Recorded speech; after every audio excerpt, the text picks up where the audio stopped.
We'll go ahead and get started here real quick since either the chair or the vice chair are not here. What we'll need the commission to do is to nominate a chair to preside over this meeting. So I will give the floor to you. And Well, I'd like to nominate Mr. Bill Preston to be our chair for the evening. I second the motion. all right, we'll Then do. we have a chair. Yeah, we'll just do a voice vote on this. So everybody in favor. Aye. Aye. Aye. Perfect. So then the agenda this evening, I'm going to hand it over to Tina, and she will go over. We're just going to finish, which I believe is our last Community for All Ages session before we get into the final recommendations that will come forward. But I will have her explain this evening's agenda. Good evening, Commissioners. Thank you again for having our this time to go over the Community for All Ages assessment. Tonight's final topic is regarding public health, community, and health services, I should say. And we have invited members of our staff that are considered subject matter experts to participate and to help expand our discussion this evening. As they come up, we're going to just have them to introduce themselves and provide information on regarding policy and action items that may need to be considered as we move through the questionnaire and assessment. I am going to reintroduce myself for the 6th or 7th time because last week I realized that I had not done that. So I am Twentina Strother. I am a redevelopment coordinator for the Community Development Department. And it is my role and objective here to help us to create opportunities to expand a multi-generational planning and best practices for aging here in the City of Independence through the help of Mid-America Regional Council. We are hoping to move forward with silver recognition by completing this assessment process.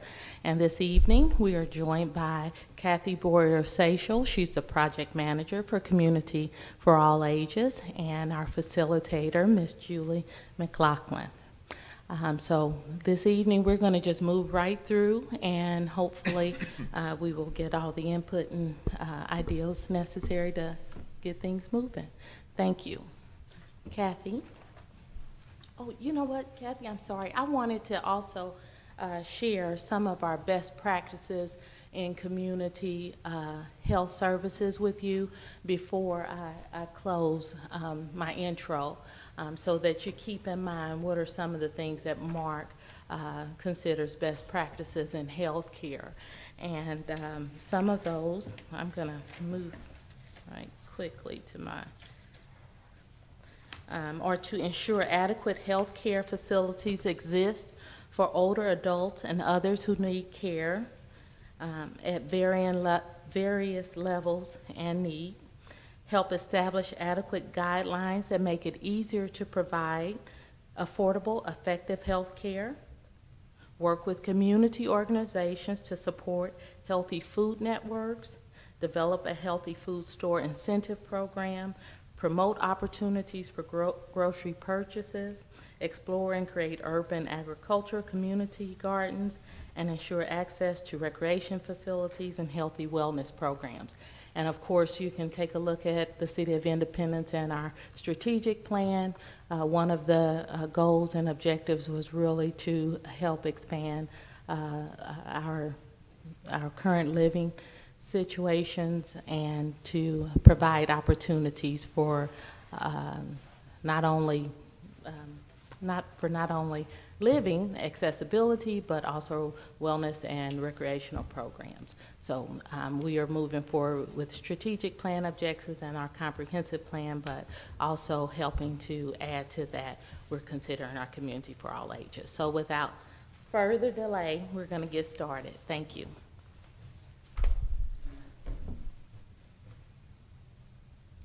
Great, thanks.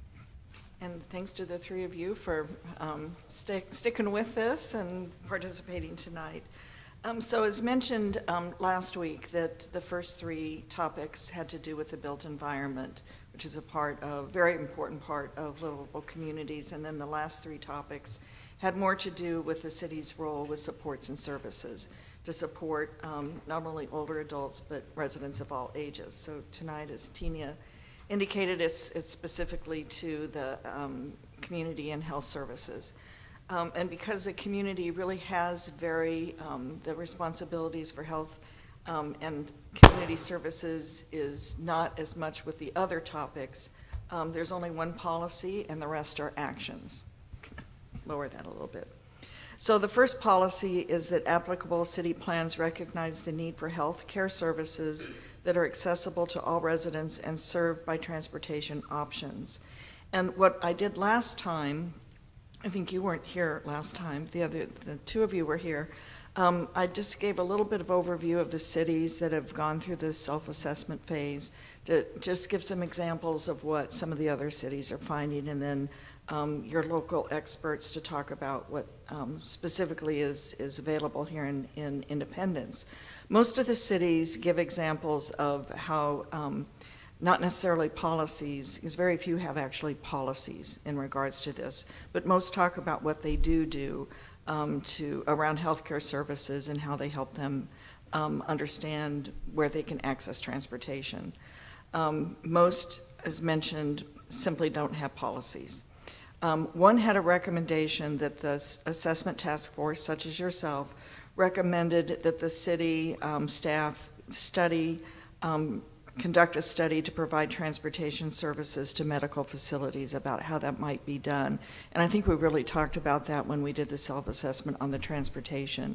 And we also talked about it last week or 2 weeks ago, or whenever it was that we met, when we talked about communication and access to vulnerable populations.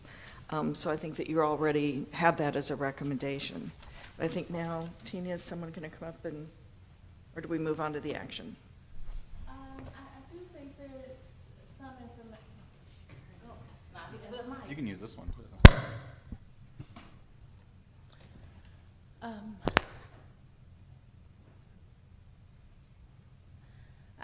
I do think there's are many things that we may want to consider far as the strategic plan goals, first and foremost, how we process through creating livable neighborhoods and providing choice and access in those areas.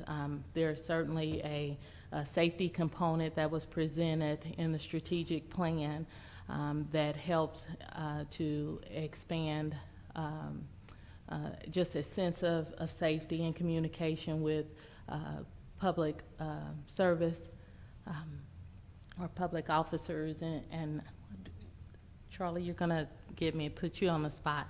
The name of the program, I believe it is Police.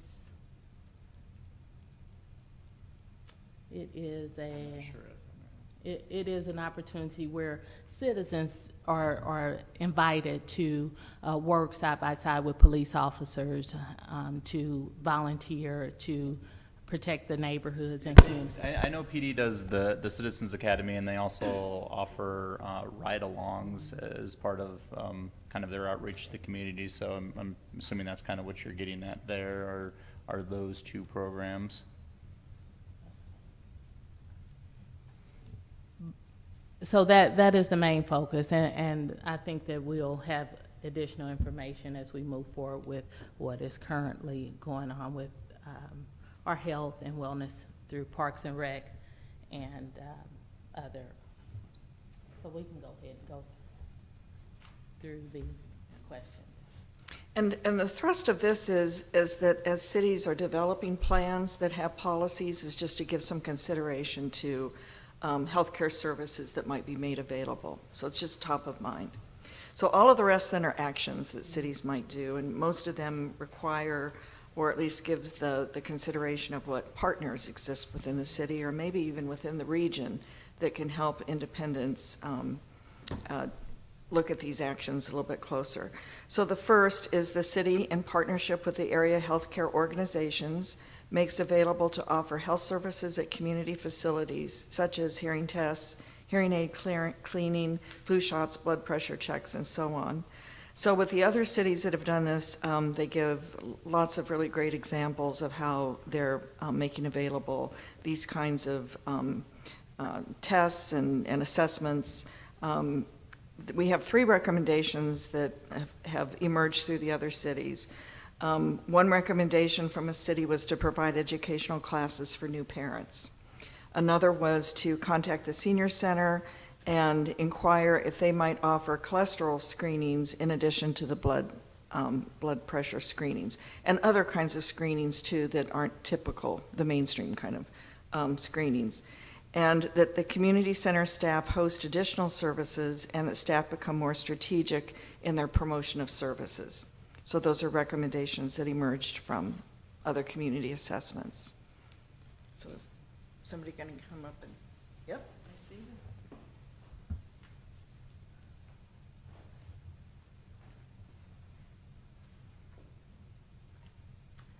Hello, I'm Cheryl DeHaan. I'm the Recreation Program and Facility Supervisor for the Palmer Center under the Parks, Recreation, and Tourism Department. And at the Palmer Center, we do provide a number of screenings. We do blood pressure and blood sugar checks on a regular basis, which are promoted through our Palmer Post newsletter. And then we have an annual health information fair every year, which then offers a broader range of screenings, perhaps like glaucoma, as well as the blood sugar and hearing and those types of screenings. And then periodically throughout the year, we will bring in screenings. Some of the ones that we've done have been balance, depression, glaucoma, skin cancer screenings, all through partnerships with organizations such as National American University Visiting Nurses Association, KU.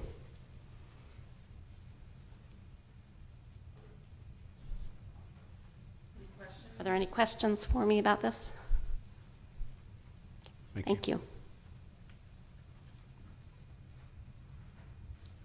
Okay, the next action.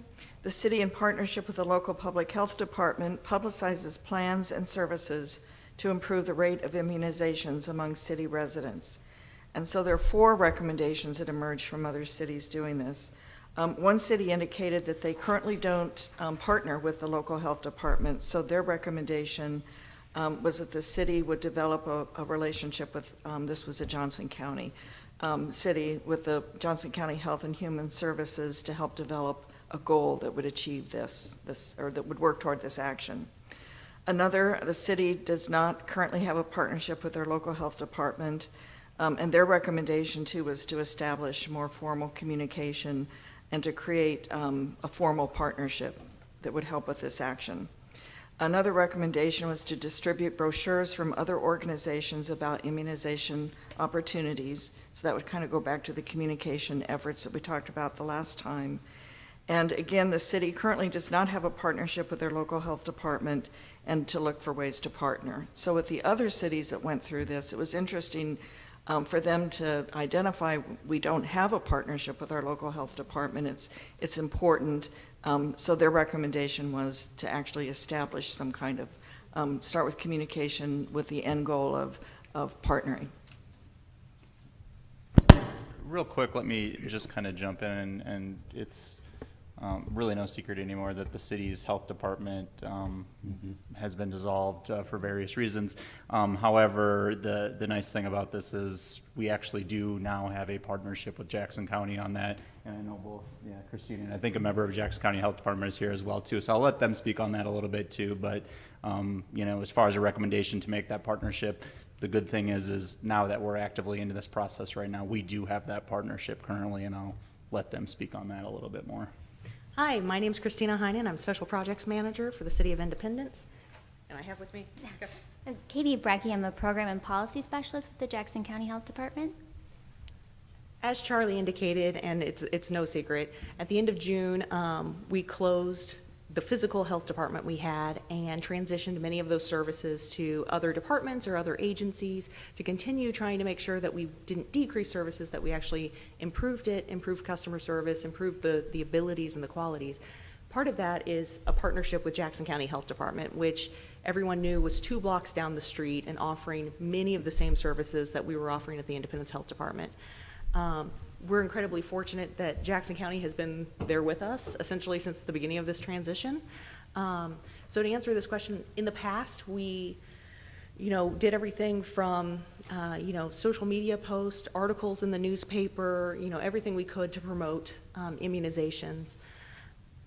We haven't, of course, done that yet with Jackson County, but we're about a month in to having them transition some of those duties.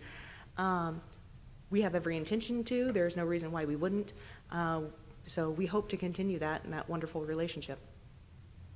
Yeah, and we recently acquired a communications specialist, so we're hoping to add on to our promotional materials through that person. So I think that'll be a good goal for us to work on together. So, Any questions? I can't remember where I was, but I was on vacation somewhere, and the health department had a booth at the city's city market. And so when you were shopping for produce and stuff like that, you could stop by the health department booth, and they were doing blood pressure, and I think they were giving flu shots. I think it was fall, and they were giving flu shots and doing some education stuff. And so my thought was, we've got this new build, we're going to have this big building, and how great would that be if you guys could do that, or if we could think about that, or.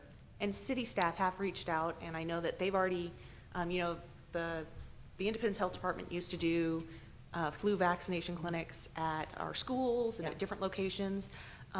Jackson County is going to, has already made contact with the schools to set those up, is already in talks with the city about what community events, when it would be appropriate for them to step in and do it. I mean, that's definitely something that I won't speak for them, that they could take into consideration. yeah, usually our clinical nurse manager handles organizing those events, but yeah, I think that's something that they're definitely open to. So, That'd be cool. yeah.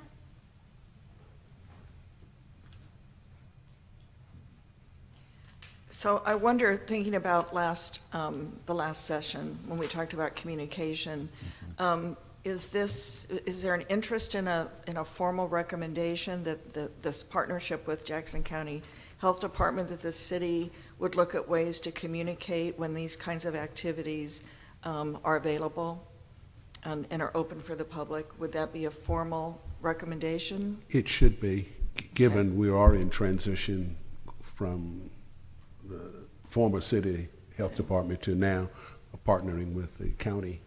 I think that communication would be essential. Okay. Well, I think people need to know exactly what's going on, because I think there's a lot of misinformation about what happened and why it happened. And so I think it would be good to get out there early and try to, that should be part of it. This is what we're doing. This is, you know what I mean? Get sort of ahead of it. Okay. So the recommendation also includes information about the transition. I think so. I don't know. Okay. So too.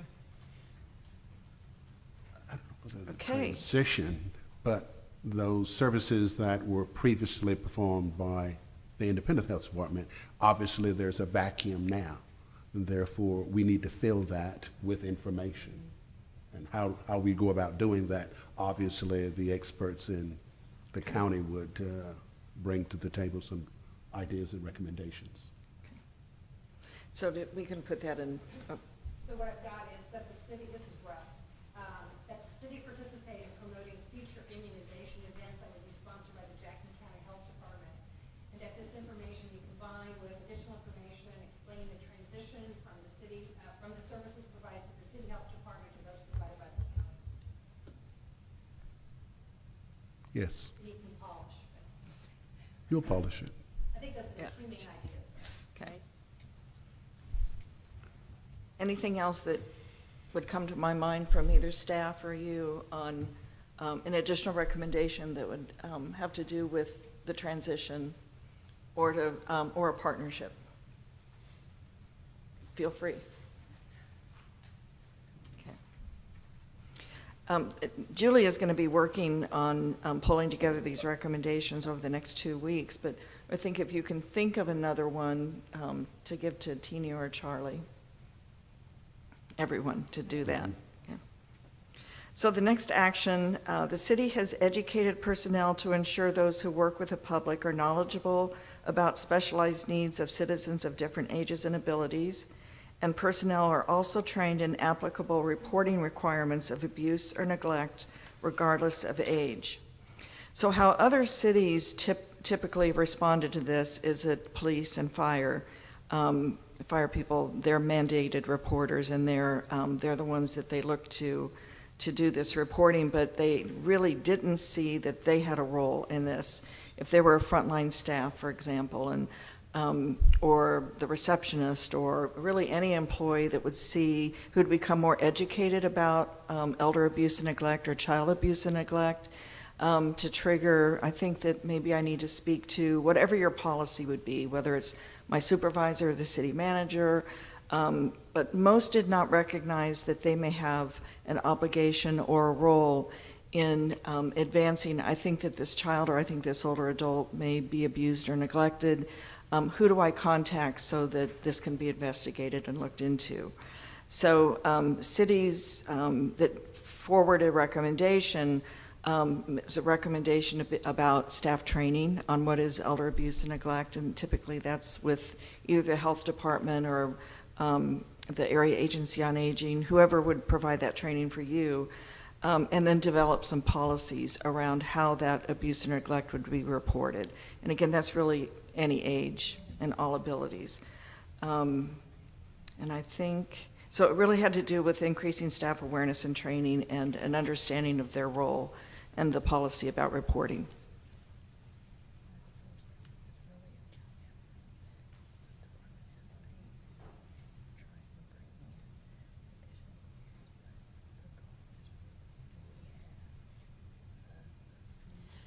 Well, with our staff, we do provide information about working with people with specialized needs and the reporting requirements for abuse, neglect. We, again, publish in our Palmer Post the hotline number for adult abuse and neglect in Missouri.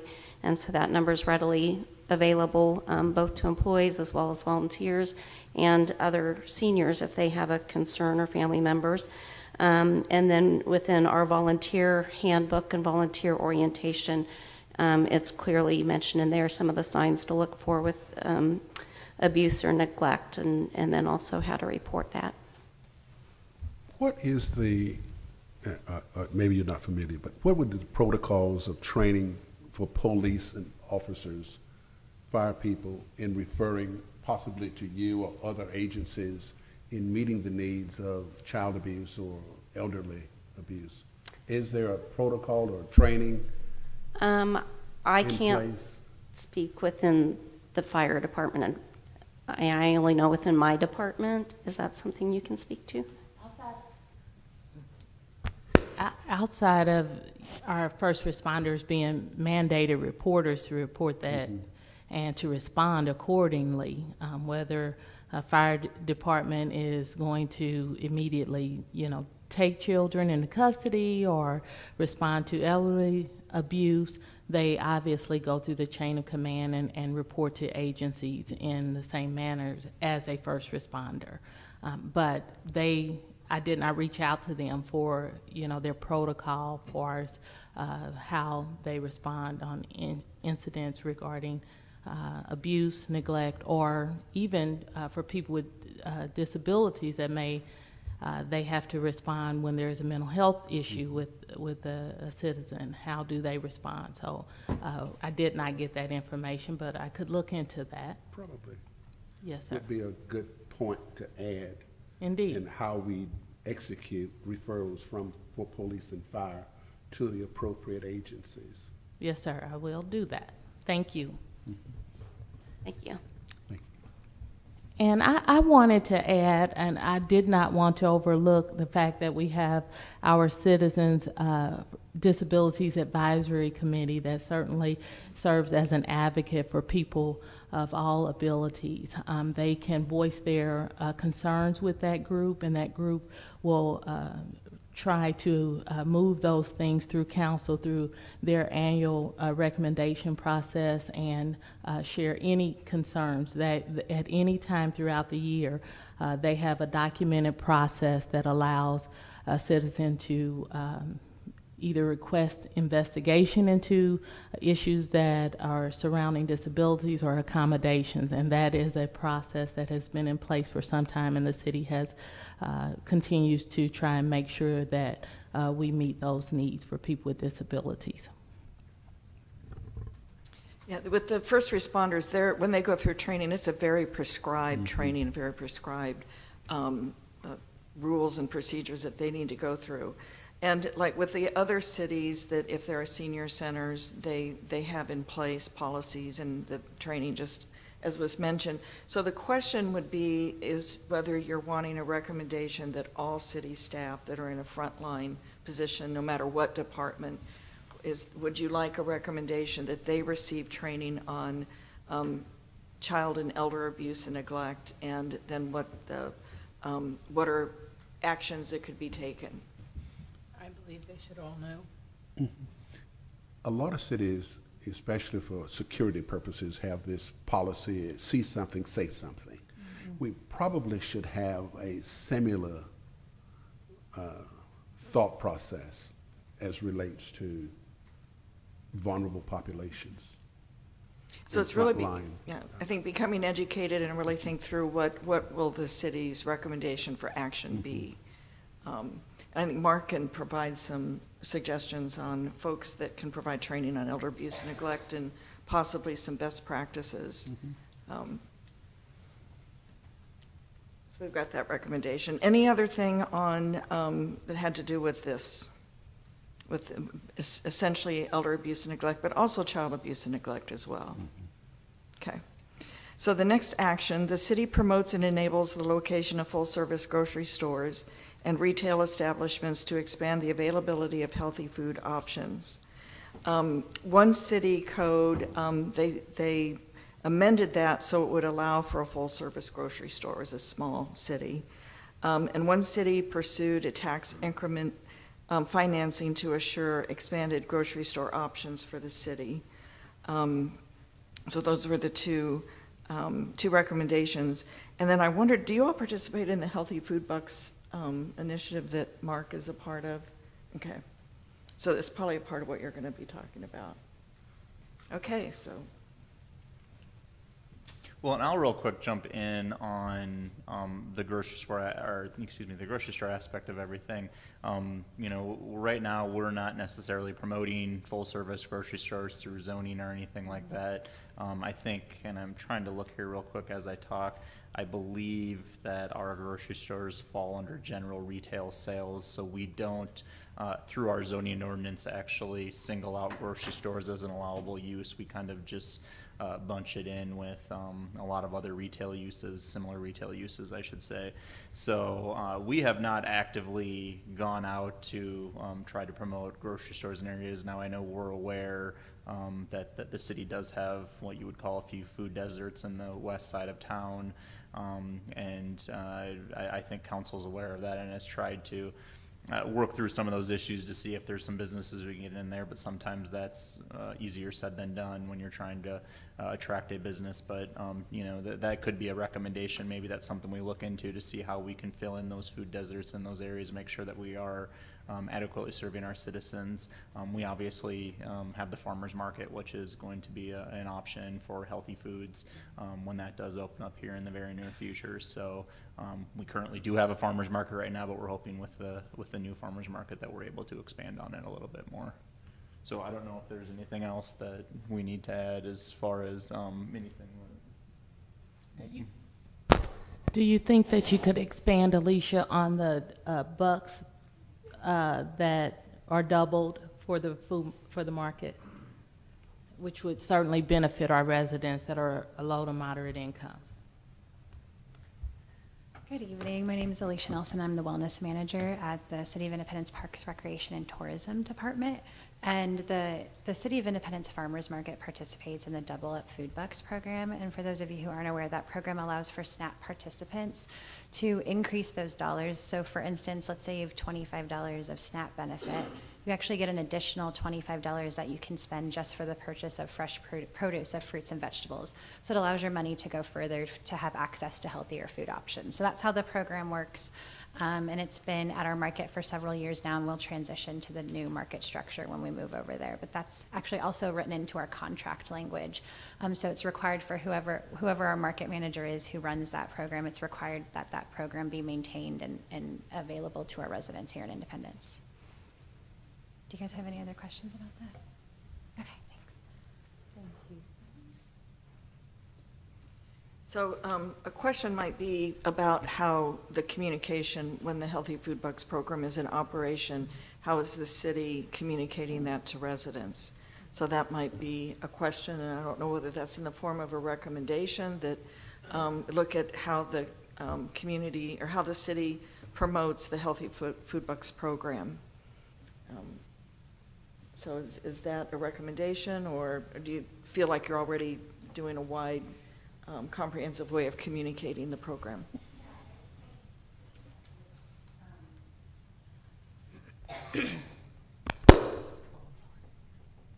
We recently received, for the past 3 years, we had funding from the USDA to promote our farmers market. So we got approximately $150,000 that we got for paid promotional advertising to the public to get those that are eligible for SNAP benefits to the market. And we saw great increases in SNAP redemptions at the market. And currently right now we have a promotion going on that's both online, through print, billboards, and on bus ads that we're coordinating with our city's PIO to help get the message out. And we have several Facebook posts going out. So there is a lot of messaging happening to let people know that that service and that opportunity is available to them here in our community. So. Thank you.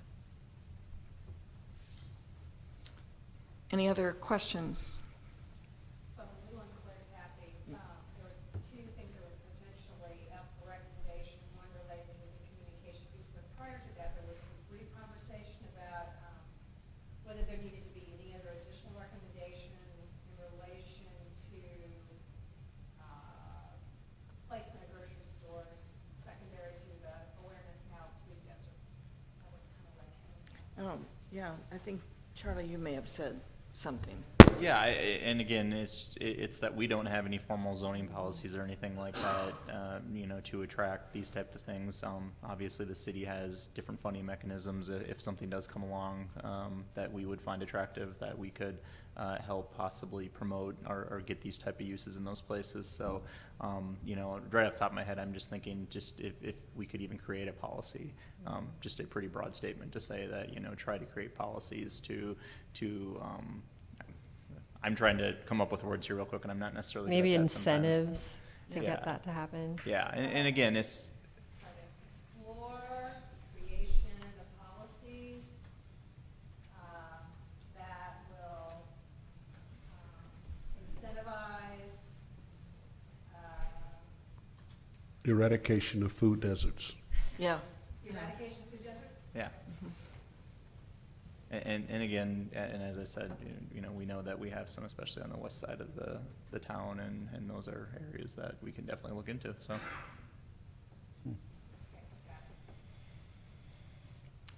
Okay, the next, the city works with local ambulance providers to ensure city demographic information is incorporated into planning for services.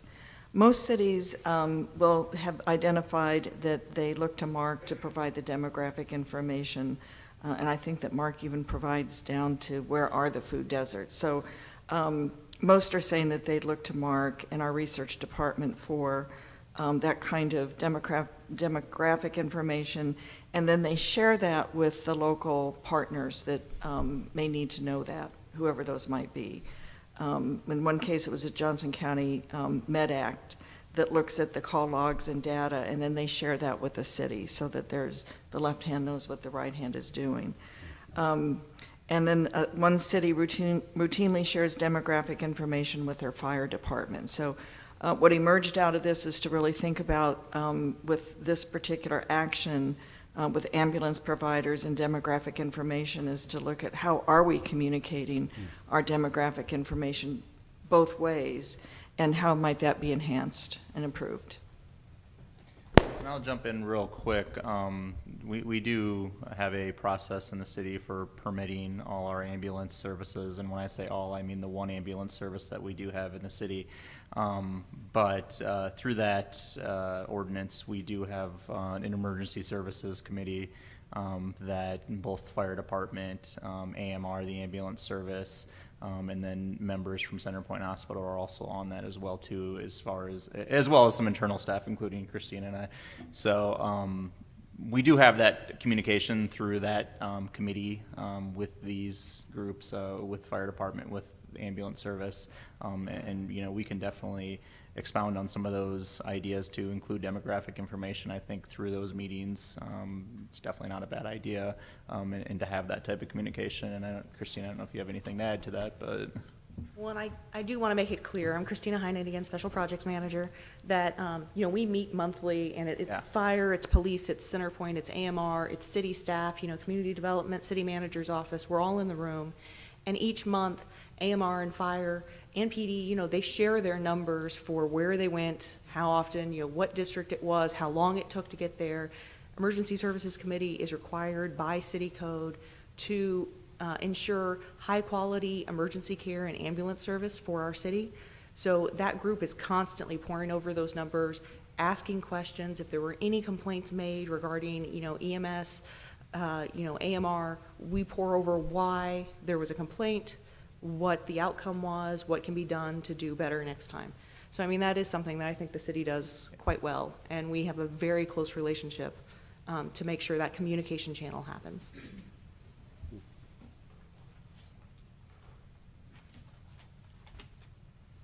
I recall mentioning on the very first night that one of the outcomes of this self-assessment process is that most cities find that they're doing really these actions and policies really, really well, and that would be an example that of really strong, a really strong program and practices in place.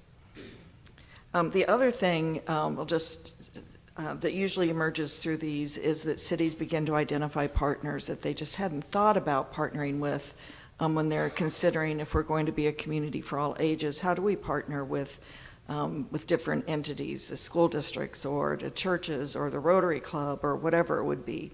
So those are the two outcomes, and certainly has been realized as we've gone through the last 5 sessions, bless you, that you're identifying that Independence is doing a lot of these actions and have these policies, and you're doing them really, really well. And that you're also identifying partners that you perhaps hadn't considered before. So 6G, the city in partnership with area healthcare organizations has developed and implemented education programs about healthy choices and preventive services, including the benefit of smoking cessation. And so for those of you who know Don Potts, that was added with Don's advocacy, intense advocacy around reduction of smoking. One city, this wasn't a recommendation, but was currently considering adopting the Tobacco 21 initiative, which would have been a major hurdle for them. So that was a big thing. They were already considering that. One city hosts CHAMPS, which provides daily meal vouchers from Hy-Vee to seniors. And that may just be a Kansas, I'm not sure. But it's worth looking into. It's not income-based. It's Hy-Vee offers nutritious meals for low cost for folks, I believe it's over the age of 60. So it might be worth looking into whether that's the Missouri side. And I can find that out and let you all know. I'll let Tina know. One recommendation that emerged from this action was to investigate how to expand the DARE program in elementary schools within their city.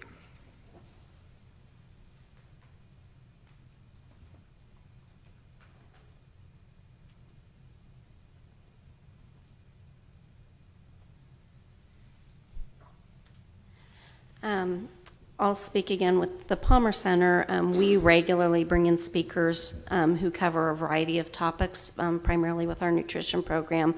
But they'll come in and speak about nutrition, heart health, emotional wellness, exercise, diabetes. We cover just a wide variety with the periodic guest speakers, and then we'll also offer the classes regularly, such as our evidence-based aging mastery program, which we just started a new 10-week session today for, chronic disease self-management classes, DEEP, which is a diabetes education empowerment program. So we look to offer a wide range of these.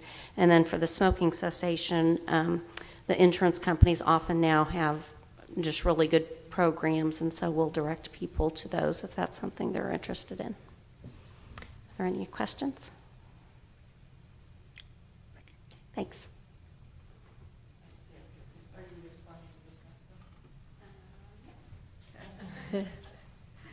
So this is the city encourages healthy eating by providing information to residents about programs such as home-delivered meals, food banks, or other resources. So you probably, that a thread of this goes back to the last session when we were talking about communication, particularly for vulnerable populations and isolated ones. So most of the cities are beginning to think about our frontline staff other than the senior centers. And how they might provide this kind of information. Typically, it's on a case-by-case basis. One recommendation that emerged was for the city to learn more about home-delivered meal options from Mark's Area Agency on Aging, since you're in their catchment area, and promote through city communications as appropriate.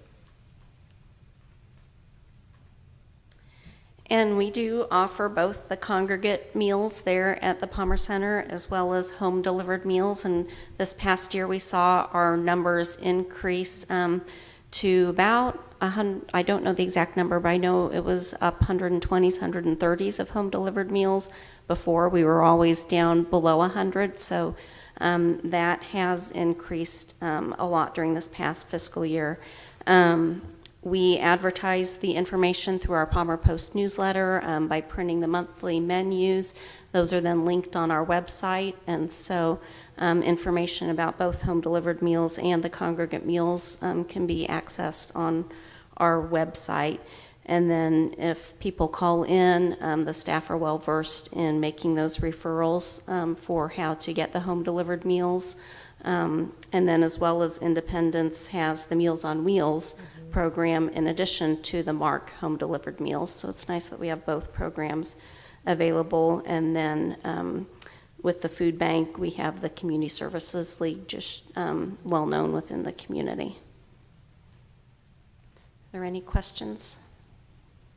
Is there a central place on any of Independence, our website, any of our social media, where people can go to find out about food banks, when they're open, who has them? Our Community Development Department certainly has a list of resources that provide. And I should also mention that the Fairmont Community Center also provides nutritious meals for seniors, and will also provide transportation for those that may want to come in. So the services not only provided at Palmer, but also at Fairmont. The Community Development Department funds both activities using Community Development Block Grant funds. So those programs have been funded for various years throughout the last decade. Is there a central place, though, where people can, do you know what I'm saying? Well, as far as our website, we list the resources where they can find the Palmer Center, nutritious meals, affordable housing, and things of those nature that might kind of, be scarce, but certainly a familiar site to pull up additional information, and certainly our contact information is there. We have a lot of calls that come in regarding just not food or housing, but also services that will assist with emergency assistance for utilities and things of that nature, and so we list that on our webpage. Got it.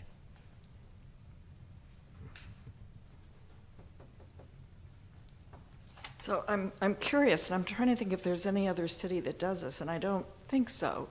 But have you ever tested to see, because I know that in building our websites, we think that, you know, it's perfect. But then the end user doesn't find it as perfect. So do you test that to make sure that, you know, that it's on the community development or the, you know, the major, but for the more vulnerable populations, or that they see that there's a really easy way of finding that? Do you know, I'm maybe not saying it really well, but when you say, is there a number that can be easily seen? Has that been tested to make sure that most people do easily find it? Real quick, I can speak to that. At least in our department annually, what we'll do is our tech services department is able to give us data that shows, you know, how many hits we're getting on each one of our web pages and stuff like that. We have, the way that the community development has built our website, for example, on the would be the right-hand side, we had a bunch of quick links, and we always try to promote the ones that are being most used throughout the year on that side, just for ease of use for the end user. So when they get onto our site, you know, they don't have to go click on a page and a page to get where they want. They can just get that information right there. As far as demographics of who's actually seeing that information, no, we don't have that. And I'm right off the top of my head, and I'm not an expert at this, I'm not sure that would be really easy to get through any of the analytics that we have on our website, but we could definitely check into that, yes. And that, I don't know that that needs to come out in a recommendation. I was just really kind of curious. It'd be interesting at the senior center to give some homework assignments and say who found whatever list easily and what improvements could be made. And that's something we might recommend actually to all of the recognition communities, to kind of do that internal test. So we have one final one. I don't know where that woodpecker or where the pounding is, but it's like we need a drum roll. So I don't know why, Charlie, you couldn't have had them doing the work, the pounding that we had a few weeks ago. But the final is learn about home-delivered meal options from Mark's area. I'm sorry, I'm reading the recommendation from the one before. Final action. The city and its partners provide referrals to those residents identified as needing more intensive services. And so this isn't so much the senior center, where this is a part of what they do, is to know their clients and the participants and offer suggestions. So this really has to do with departments that come into contact with folks that may need some more intensive services, and not necessarily abuse and neglect, but I think, you know, I don't think that they've had their electricity on for a while, or there may be a hoarding issue. So this might be people who work with code violations, but all of the different departments that may come into contact with people where they may see that there's an issue but not know how to move that forward so that home or that person might get additional help. So that's what the intent of this one is. Most cities have said it's been kind of case by case, but no policy, no specific procedural action. Some have trained frontline staff, but again, it's case by case, city by city. But that's the intent of this, because we know that we assume that the senior center staff is doing this. So is whoever's responding to this one. Hello, this is Christina Hine with the Special Projects Manager. I hear we possibly skipped a question too, so we might be backing up. When it comes to referrals for more intensive services, you know, we have everything from our crisis intervention teams with our police department, you know, that are specially trained on when and where, you know, people should be referred to. We have everything from our codes officers, who I know at one time, and I'm sure they still do, have little handouts that they can hand out that has everything from, you know, Salvation Army's phone number to hotels that would maybe give you a discounted rate for the evening, and this information had been shared with multiple departments. I know fire has their procedures for when to refer, how to refer, who to refer to. So there's multiple departments across the board, and I know that many of us have floated between multiple departments, so we've also been, I guess you could say, somewhat trained in that manner also, so that when we come into contact, a lot of our frontline staff know some places, or at least someone within the city, that they should tell them refer them to get them to the right place.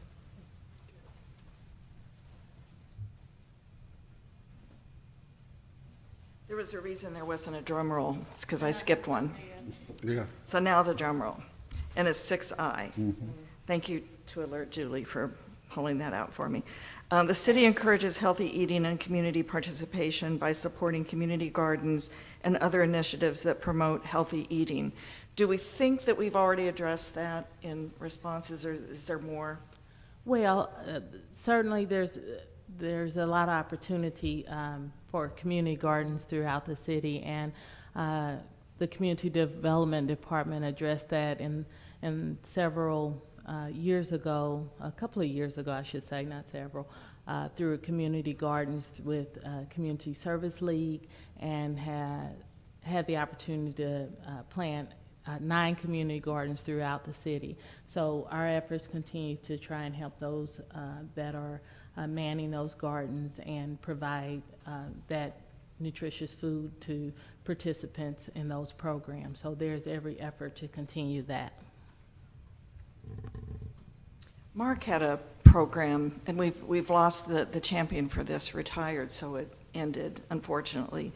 But Mark participated with some other organizations for a community garden and then donated all of the produce to low-income residents. So do you know if any of your community gardens have a program like that? Or is it really for those to? For the community. Okay. Sorry. Yes, the food that is there is for the community. Okay. Yeah. So that's it. But I'm curious, for the 3 of you that are here, and both of you were here for all of them, and you were here for most of those. So what, do you feel like this self-assessment was helpful? It's nice to know about all the things that we're doing, that we're already doing, that we can say, with each action, well, we're doing this, and so that's really, I think that's great. A lot of stuff I didn't know about. I think it's good that we're checking with other cities and seeing what they're doing and where we can get ideas and where maybe they can get ideas from us. It's good. This has provided good linking, far more coordinated and in concert activities. This is good. And while this program is for all ages, the origination of this was with understanding that all of our cities are going to have far more older adults. The percentage, and Independence started this already with a higher percentage of older adults than most of the other cities. So it helps it requires cities to really think about all of these 6 topics with the lens of an age lens in ways that most cities haven't up to this point. So did you feel like that was accomplished as you went through the self-assessment? Yeah, definitely. Well, you've been a delight to facilitate these, and I agree, Independence has a lot of game. You're doing some really, really wonderful work. I'll be anxious as much as you to see the recommendations that Julie's pulled out of this, and I think Tina is going to talk about the next steps. Sure. When you see these recommendations, sometimes most of the time you were formulating those on the fly. And I was sort of taking notes on the fly as well. So think of the recommendations as draft language when you see it. It's my best effort to capture what I understood your thinking to be, but you may need to massage that a little bit more and make it more your own, essentially. So no pride of authorship here. It's just meant to provide you with a canvas that you can paint on.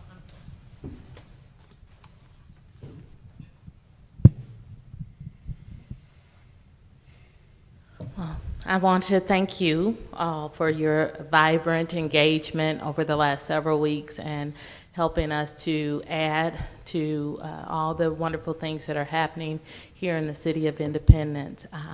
We have a couple of weeks before Julie and Kathy and I get together to really compile all of the recommendations as you have provided to us, and within probably by late August, I'll return without this lovely team, unfortunately. And we will go over those recommendations from the very beginning to kind of update you guys on the things that were shared during that time to see if you want to expound on those recommendations, if you feel like we've overlooked something, and if there has been clarity in policy that needs to be restated.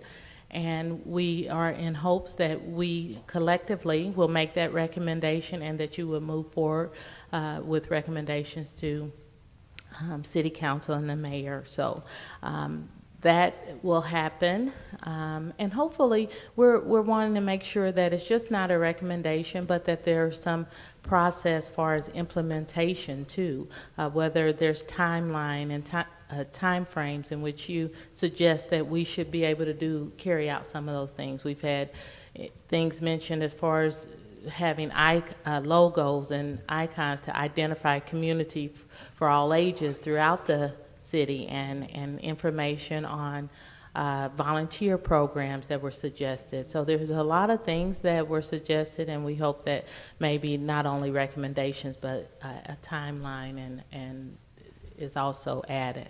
So that should happen, those recommendations and reporting back to you should happen by late August. And from there, it's up to you guys. So I thank you again. And I thank you, my subject matter experts that willingly came in, because I know I've asked several people throughout the last couple of months, and they are working hard to do their jobs and then have to come in and help with this. So thank you so much. I really appreciate it. Couldn't have done it without those experts coming in, so we appreciate it. And thank you, Charlie, because he has always been here present. So thank you so much. We appreciate it. Thank you. Julie and Kathy as well. Real quick before we adjourn the meeting, the approval of the minutes, since we do not have an actual quorum, I'm going to put that on your next agenda, so we do not have to worry about that tonight. Your next meeting will be on the 24th of July, and we are going to kind of get back in the swing of things as we have quite a few items on there that are case items, actually in our next two meetings, and I think the next one after that is August 14th, and we're meeting on that one later this week just to finalize everything, but we already have a pretty full agenda for that one as well too. So next two meetings should be pretty good. Gonna start kind of asking the commission on this one too, just make sure that if there's any meetings that you're not able to attend, just kind of look ahead on your calendar, let me know ahead of time so we can make sure that we do have a quorum here for these meetings and take care of all that. So not a huge deal tonight because we didn't have any action items, but in the future, just let me know, please. So, and that's all I got, and I don't know if... Adjourn. Thank you.